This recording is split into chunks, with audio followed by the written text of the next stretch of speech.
Hey everybody, VR Gaming Fan here. Well, more bad news for Oculus.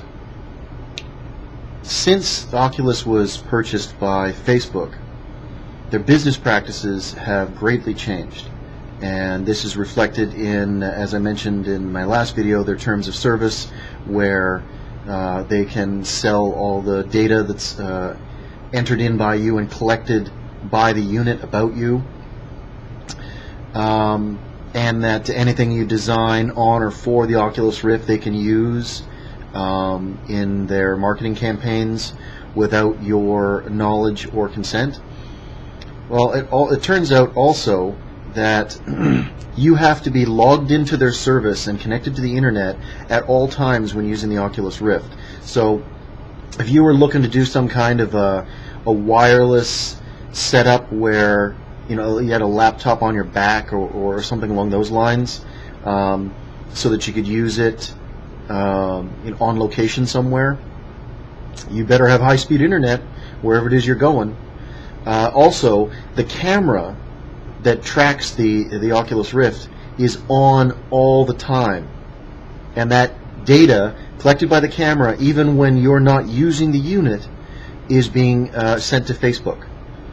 So further invasions of privacy, further slimy Facebook-typical business practices, and further limitations of the hardware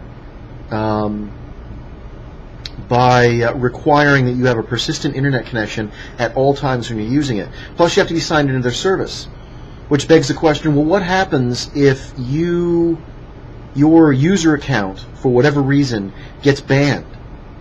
Do you now have a $600 paperweight that you can't use because you can't log into their service anymore? The level of DRM that is going on with Oculus is just unacceptable. Again, like I said in my last video, you're much better off going with a Vive. Not only is it superior hardware, but it's open platform. None of this shifty crap is going on. Plus, the Lighthouse units, as I mentioned, that you put up in the corners of the room, they're not cameras. They're not connected to anything. They just send out passive lasers, which are picked up by laser sensors on the headset. Yes, the headset has a front-facing camera, but you can turn it off. And you don't need a persistent internet connection in order to use the unit. So there's not this constant connection back to Big Brother watching you. So if you are thinking about being an early adopter of VR, and I'm a huge fan of VR, and I'm on board 110%. Go with the Vive. It is a much better choice. It's better hardware. It's a better experience, and better business practices by the people that are supplying the unit.